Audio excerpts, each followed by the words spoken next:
Nah kemudian di sini saya tabarruk dengan Sayyid Muhammad, gurunya Kiai Haji Al-Zaim. Saya mau cerita tentang amaliyah tadi. Saya sebetulnya nggak niat bacakan bab itu, gara-gara ada khataman jumlahnya banyak saya jadi pusing. Ini panitianya tanya, khatam betul apa enggak? Iya Gus, khatam betul. Tapi kayaknya saya tidak yakin itu. Karena saya ini kan dari pondok tahfidz itu. Biasanya anak khataman itu ya rada bodoni itu. Wes dibaca buanter sing nyemak ya mendelok pojoke tok. Mergo kebanteren. Nah, akhirnya lafat-lafat yang di tengah itu enggak di apa? Baca. Tapi ya semoga dimaafkan Allah lah. Yang jelas itu enggak.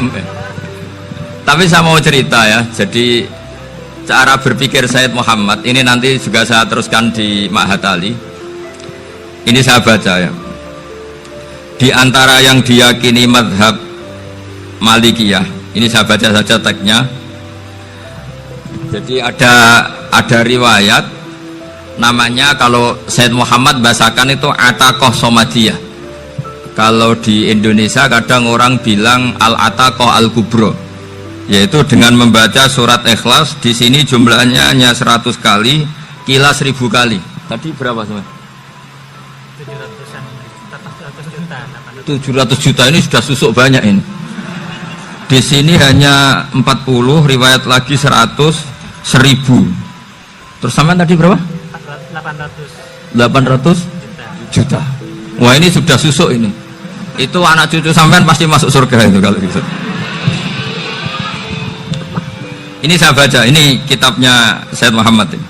Suratul Ikhlasi wal Itqu minan nar. Akhrajat Tabrani fil Kabir an Fairuz ad-Dailami wa Ibnu Uftin Najasi. Waqad khadaman Nabiyya sallallahu alaihi wasallam. Orang ini jadi khadimnya Nabi. Qala Rasulullah sallallahu alaihi wasallam, "Man qara'a qul huwallahu ahad mi'ata marratin fi shalat ghairiha kataballahu lahu bara'atan minan nar." Ini hanya berapa ini? Mi'ata marrah. Berarti kalau satu orang itu cukup 100. Tadi sudah untuk 7 turunan tadi untuk orang berapa? Ya, untuk 7 turunan cukup ya? Cukup. Untuk 7 turunan ya, sudah susuk ini, sudah susuk ini. Aduh, ribet ini. Nah ini tak cari pembenarannya, ini supaya keren. Ini di halaman 188 Abwabul Farad. Warwa Ibrahim bin Muhammad al-Khiyari fi fawaitihi an Hudzaifah marfu'an, man qara'a qul huwallahu ahad alfa marratin faqad ishtara nafsahu minallah. Berarti 100, ada riwayat lagi 1000. Nanti tak carikan lagi yang berapa? 1 miliar Jangan banyak-banyak. Nah ini saya baca ya. Wa hadzal adatu huwa al-ma'rufu bi ataqatis somadiyah. Wa qad nassa jama'atun mutaakhiril malikiyah ala istihbabi ataqatis somadiyah wa haddu ala qiraatiha wa istimaliha. Minhum Asy-Syaikh Abdus Salam Al-Asmar sak terusé ini. Jadi kullu haula'i istahabbu ataqatas somadiyah ma'atirafi ba'dihim kal Misnawi bisyiddati fi hadisiha i'timadan ala anna hadha minal fadha'il allati yutasahalu fiha faman sa'a yasta'milaha roja'a khusulama fiha fala ba'sa bidzalik ala syarti alla ya'taqida thubuta dzalika anin nabi sallallahu alaihi wasallam hatta la yaqa fil kitsbi alaihi. Jadi intinya itu silahkan Anda bikin jumlah sesuai versi Anda. Yang penting Anda jangan kampanye kalau itu perintah Kanjeng Nabi Muhammad SAW. Karena kalau kamu atasnamakan Nabi kemudian jumlahnya sampai 800 berapa? 800 juta, berarti Nabi mengajarkan masyaqqah pada umatnya. Jadi cukup yang riwayat itu di sini hanya 100 sama 1000. Jadi kalau jumlah tadi untuk 7 apa? Turunan. Jadi kamu harus ditutup dengan doa, ya Allah, semua itu bukan untuk saya tapi untuk 7 turunan. Tolong catat ya Allah. Karena itu. Jadi Artinya gini loh ya, orang Indonesia yang sering mempraktekkan atakosomadiyah itu bukan tanpa dalil. Ternyata dalam mazhab Maliki, saya masih ingat ketika mbah saya kandung, bapaknya bapak, asmane Mbah Nur Syam, itu wasiatnya minta dibacakan 4.000. Yang baca pas itu ya bapak sama anak-anaknya. Dan kemudian alhamdulillah zaman akhir itu mulai agak ngawur. Kalau ada acara itu wong liya kon maca anake mlebu metu gak melok maca. Itu keliru, saya jamin itu keliru. Saya sering kalau mimpin di rumah, kalau yasinan di tonggo-tonggo kok anake gak maca, saya keluar. Bapakmu wong liya kok kon maca, kata saya gitu.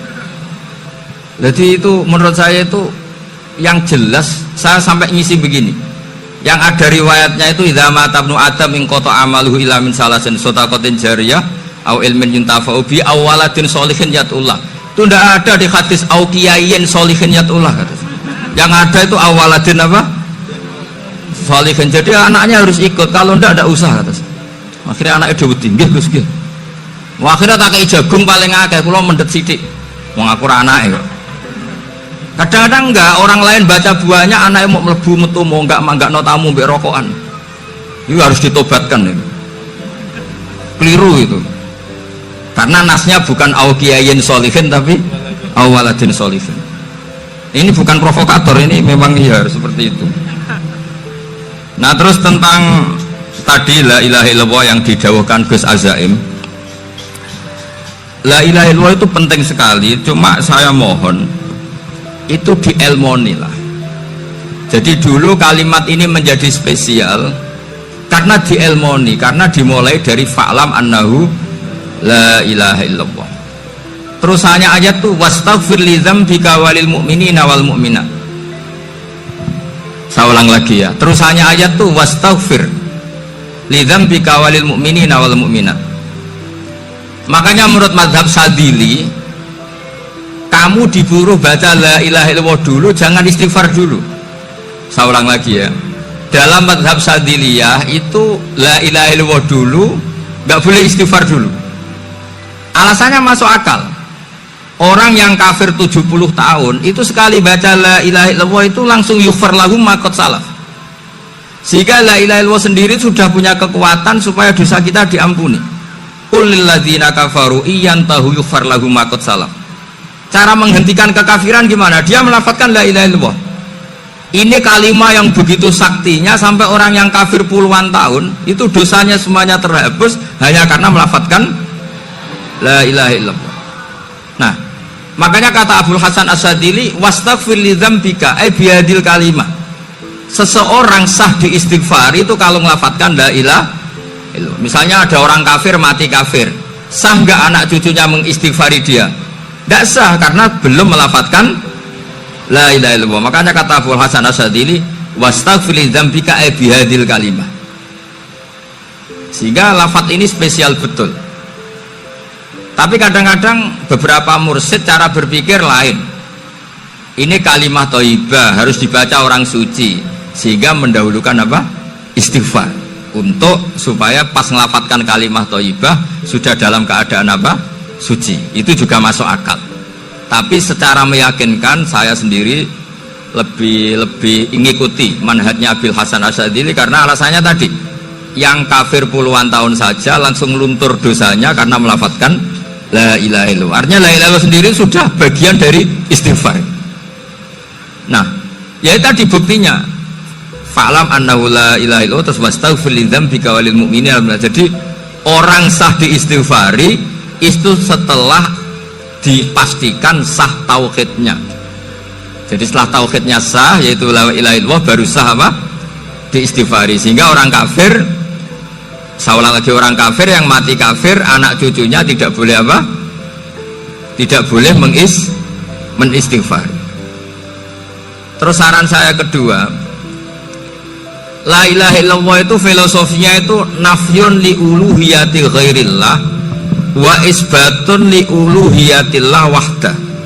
Filosofi la ilaha illallah itu gimana? Menafikan semua selain Allah itu tidak Tuhan dan hanya menuhankan Allah semata.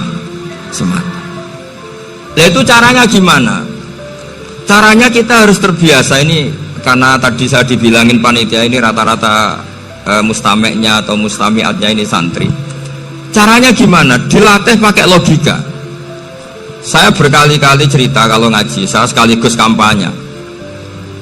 Allah itu Tuhan yang begitu fair. Untuk menjadi Tuhan, Allah mempersilahkan, ada kualifikasi Tuhan.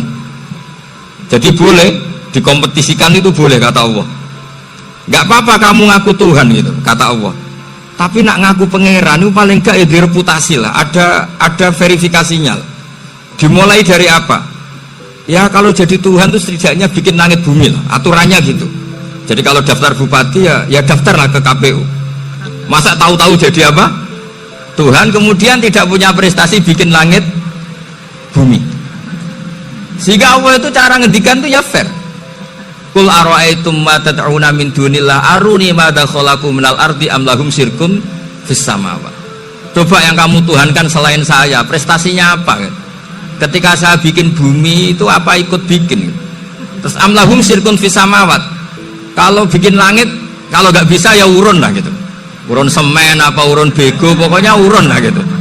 Urun ora, gawe bumi ora, ngerti-ngerti ngaku dadi pangeran. Kul hatu burhanakum. Jadi ya kan ya lucu kan, misalnya syarat kiai di Salafiyah kan keluarga Kiai As'ad, cucunya ngaji ngalim. Orang keluarga Kiai As'ad tuh aku kiai utama di Salafiyah. Oh mesti di penjara ya. Lah yo gak gawe langit bumi, gak ada prestasi terus ngaku sebagai apa? Tuhan.